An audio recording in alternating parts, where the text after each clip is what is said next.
Do Kopaj Košare stiže se neasfaltiranim putem, pešice ili terenskim vozilima, kada je vreme lepo, zimi nikako.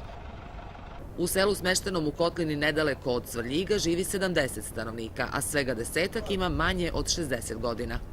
Bedno žive ljudi, da vi kažem pošteno. Unosim ja taj, samac, kako što me vidite.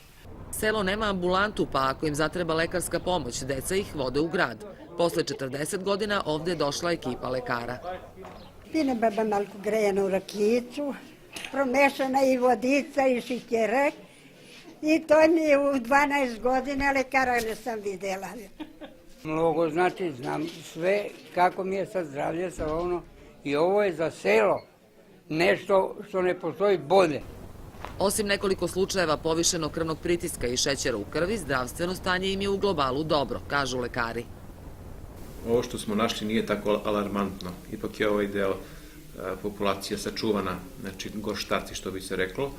Dolazak lekara i podelu poklon paketa organizovali su lokalno udruženje za razvoj Kamenica i Državna lutrija Srbije. Motiv Državne lutrije Srbije je da podržava ovakve i slične akcije, baš to što su stare osobe često na marginama društva, usamljene, bez osnovne socijalne i zdravstvene zaštite. Kopaj Košara je okružena nedirnutom prirodom, vodopadima, pećinama. U jednoj od njih, pećini Samar, boravio je 15 meseci speleolog Milutin Veljković, o čemu meštani i danas pričaju. A verovatno su priroda i zdrav život razlog da ostanu vedri, veseli i spremni da potrče i u 85.